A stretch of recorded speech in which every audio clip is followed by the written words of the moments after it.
Hi, I'm Rod Sowden, Managing Director of Aspire Europe, and I'd like to welcome you to my overview of the P3M3 threads. I have a unique insight into this as the lead author of P3M3 2008 and joint lead author in 2015, and I'd like to share that information with you now.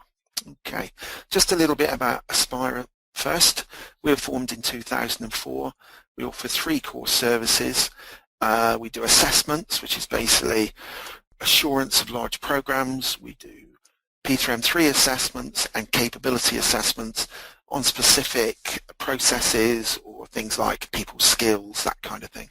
We have the Aspire Academy, which is a fully loaded training company, offers around 30 qualifications ranging from introductory certificates up to degrees.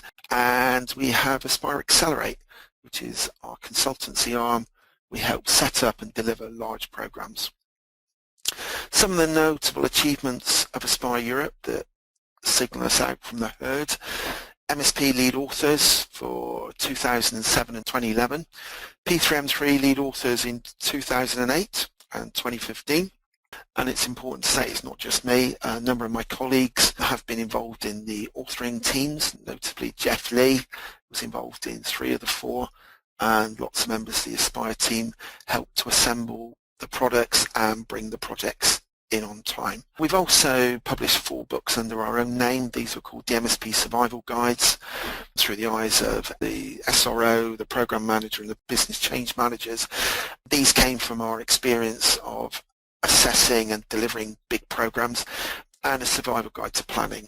Okay, let's get on with P3M3. So here's the P3M3 Cube. In 2015, the new version of P3M3 was issued. It still maintained the 7 perspectives. You might want to check out one of our other videos that explain those. And there was a small change to the levels. The CMMI model has 5 levels. If you want to know more about the CMMI model or the background to P3M3, you might want to check out the P3M3 overview video. New in 2015 was the level 0, unaware. CMMI doesn't have this, but we learned within P3M3 that as we looked at organisations, there were often processes that they simply weren't aware of. Benefits management was a particularly common one. In the 2015 model, we produced things called threads. The early signs of these were in 2008 when we called them generic attributes, but we noticed as we've developed the model further that there were these common threads running across the 7 perspectives, and these have been heavily developed in 2015 to give us much more diagnostic insight into the strengths and weaknesses of organisations, and that's what we're going to do today. We're going to have a good look at those. There's a couple of things in there that are new in 2015 that I hadn't mentioned, namely commercial and asset. Arguably they could have come through as perspectives, but because of the way they're shaped, they came through as threads. What I'm going to talk about later is a run through the detail behind each of those threads. So if you're thinking of using P3M3 or preparing for an assessment, you've got that insight to help. Okay, just a reminder about the maturity levels, and this is kind of using a bit more layman language, to be honest. The CMMI model has 5 levels of maturity. Level 1 is ad hoc, chaotic, or just basic awareness. In reality, that means there's random, unmanaged things happening around the place. You might be talking about project management or risk management, but there's nothing consistent in the way it's happening. You get to level 2 and people start doing things to a consistent level. The process is kind of written down, or the approach is written down, maybe not the process, and people can follow it. That's level 2. Level 3, there's a common approach that's being used extensively and consistently. The key word in P3M3 for level 2, achieve level 3, is deployed. That's the key word. When you get to level 4, you're using data and performance metrics to plan your improvements. You'll have an analysis and data available because by level 4 you'll be working consistently. You can rely on the statistics and the evidence, and you can plan your improvement journey around it. Level 5 is the concept of embedded, where the organisation is kind of functioning consistently. It has really strongly embedded ways of working that are proven.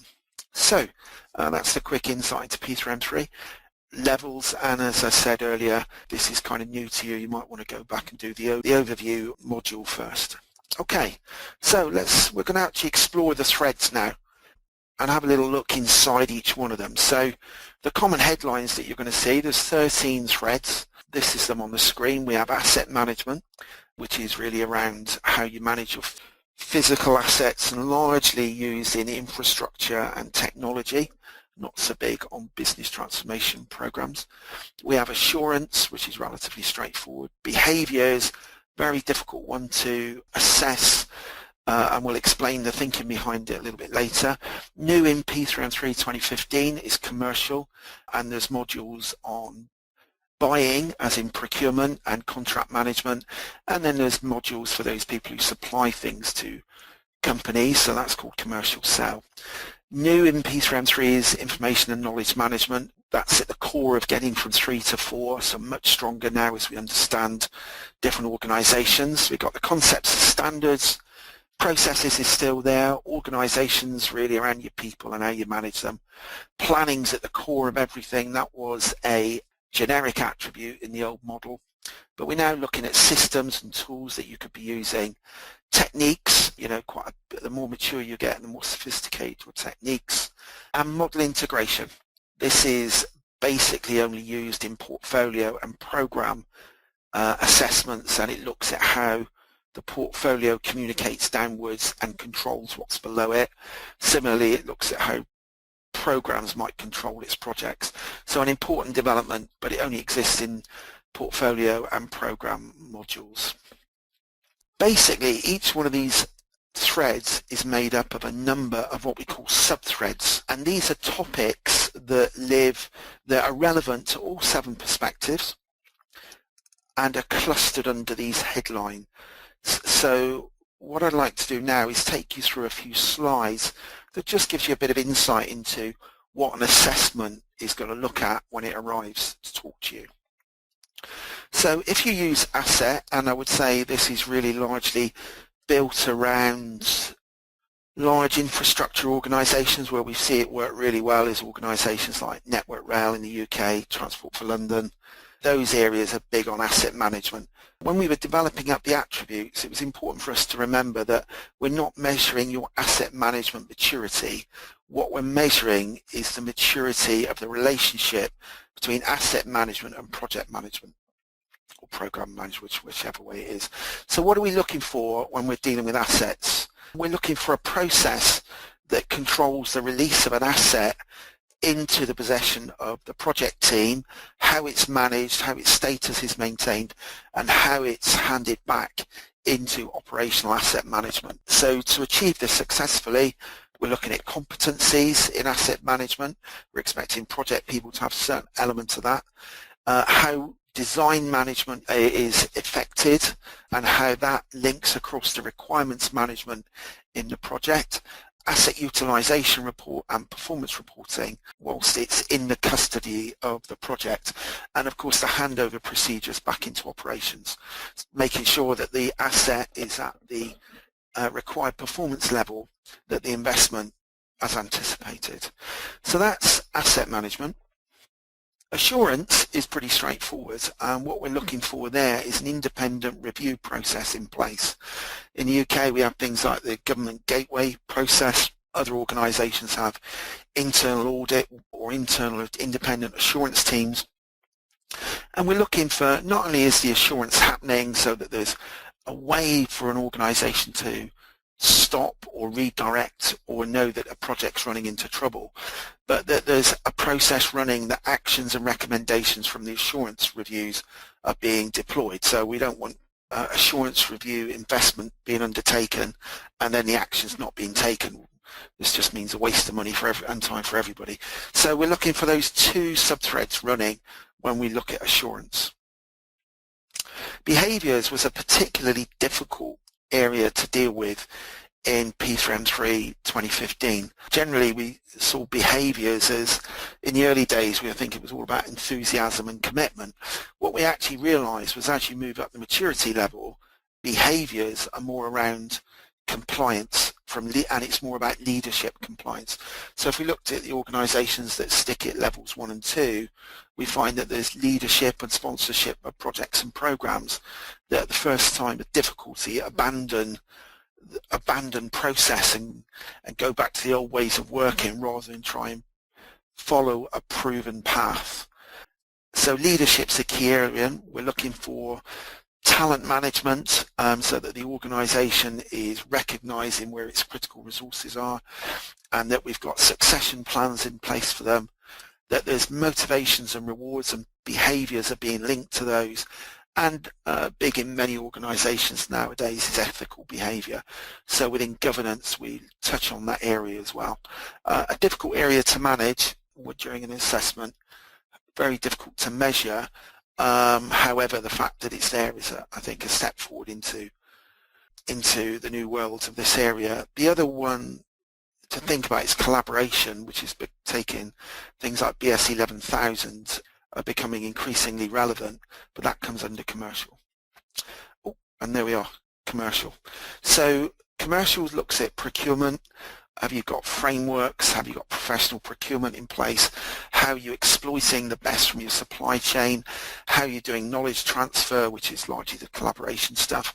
Clear roles and responsibilities, so everybody knows what their role is in relation to the project team, contract team, procurement team, and of course the suppliers. And that you use an appropriate contract type so that there's flexibility in there. Okay, so that's commercial commissioner.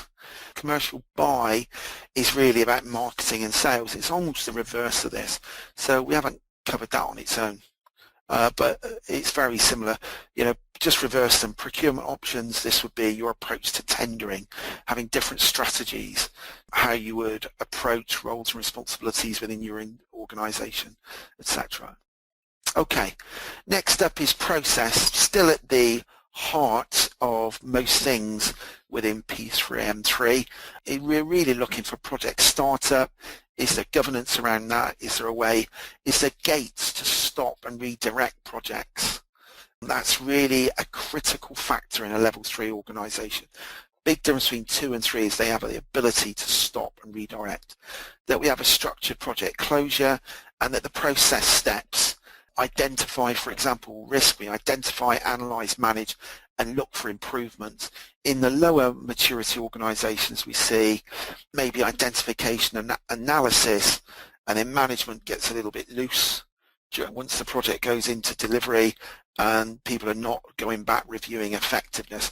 That's what happens at levels 3 and 4 organisations. So when you're looking at the process in an assessment, that's what we're looking for, that complete cycle of activities. Okay, next up is standards. That's a new term in P3M3. We've seen organisations calling them policies, could even be called minimum requirements. We found that this was quite a good way for organisations to find their way up the maturity ladder. So rather than insisting if you're at level 1 or maybe at 2, rather than trying to convince people or force them into using a particular process, setting minimum standards for projects to work to proves to be really effective. So yeah, the different terms are used, so you need to be a bit careful. This needs to be adapted in whichever organisation you're going to work in. And then of course there's alignment to corporate or regulatory standards. There may be areas there that the organisation's mandated to work with, which is kind of slightly different. So those are the two areas when we're looking. And really organisations that are putting in minimum requirements and policies, they're on their way up, and these are indicating to an assessor these are the early examples of an organisation that's heading in the right direction. Also really big on organisations that are multicultural. Easier to agree at minimum requirements than it is to a full-blown detailed process. And of course it also allows for flexibility in the way it's adopted. Okay, planning, really important element. What we're looking for is a common life cycle across an organisation. Once you have a common life cycle, risk, stakeholder, all those things can spin off the back of it. So the common life cycle is a core element of achieving level 3 in governance and level 3 in controls. All right, because once you've got your common life cycle, you can then have your stages, you can have your stage gates, and you can link and control the activities within the other perspectives. So as you're coming up to a gate, you can be checking business cases, financial performance, risk, stakeholder, resource. You can look at their plans, you can look at their performance. It's an absolutely key thing. But for an organization moving up from 1 to 2 to 3, you're looking for a common life cycle that people can work to. Okay, moving on to organization. A key area, this one, probably up there with process. What we're looking for is clear roles and responsibilities being defined. Level 2 organizations will have probably lifted it from PMI, Prince2 or APM. What we're looking in a more mature organization is those roles or responsibilities will be customized to that organization, and it will be linked to the common approach rather than generic stuff and have lots of references to things they don't use. Training and development, the sort of thing you see in a level 2 would be lots of generic training. Level 3, it's becoming more customized. Level 4, it's becoming coaching and targeting. So the organization changes the way it approaches training and develop as it moves up. So there's a thread in there that we're checking to see, or a sub-thread. And then underpinning everything is the competency framework. Lots of organizations don't have the competency framework. Consequently, they don't have the framework on which to build their training requirements, and they don't have a framework on which to build and measure the progress of the staff within their organization. Okay, so competency frameworks, people tend to have roles and a bit of something to do with roles. They'll probably have had some training, particularly once they're moving from 1 into 2. Big hole will be competency frameworks. That's the trick, and the sooner you start dealing with that, the sooner you're on the way up to levels 3 and 4. Information and knowledge is a key one now. The sorts of areas that we're looking in is, are we controlling documentation? So do we have sensible filing structures?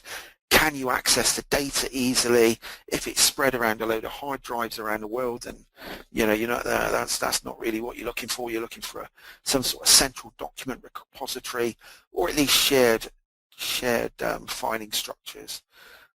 Are we using version control effectively? Without these things, you can't really do lessons learned. So that's a key element we see kicking in at the higher levels. Guidance on how to follow the process, how to deploy standards where the flexibility is there is needed. Information security, how are we controlling confidentiality? Are we doing status reporting? Are we checking at the latest documents? Is there a process for maintaining up-to-date documentation? And benchmarking. Are we actually looking at how we're performing compared to other organizations in our sector? Okay, so that's IKM. Once you start talking about IKM, information knowledge management, you need tools and systems to underpin it. So if you haven't got the repositories, you can't achieve it. So in a way, IKM's the starting point. Underpinning it will be tools and systems. But then again, the other side of that is you see organizations who've invested in tools and systems without planning how they're going to be used, and therein lies the nightmare of level 2 for the rest of your careers. Because if you put a system in that doesn't work, people won't use it, and so many organizations that we've been supporting moving up to 2 and 3, or ambitions to 3, are held back by their tools and system. So it's really about having the right tool at the right time, but the key thing is they're linked to your process. But having these tools and systems in place is critical. So this is where we see the P6s, Primavera, Oracle Finance. Each one of the P3M3 perspectives could have its own cluster of tools and systems. And at the basic level, templates could be a bunch of Word templates. They're all tools and systems, and they're all, if that's all you need, then that's good. That's not going to stop you getting to level 3. Okay, I've not covered techniques because techniques are specific to each of the perspectives, but thinking back in terms of, if you need knowledge, they're going to come from techniques that develop that knowledge, and they're coming from tools and systems on which the calculations are done. So they're inherently linked. The techniques are kind of wide and wonderful and too much to cover here in the hope that you stay awake. So if there's any more information that we can give you that you'd like to talk this through, please feel free to contact the Aspire Assess team. The email is at the bottom of your screen. I hope that proved useful.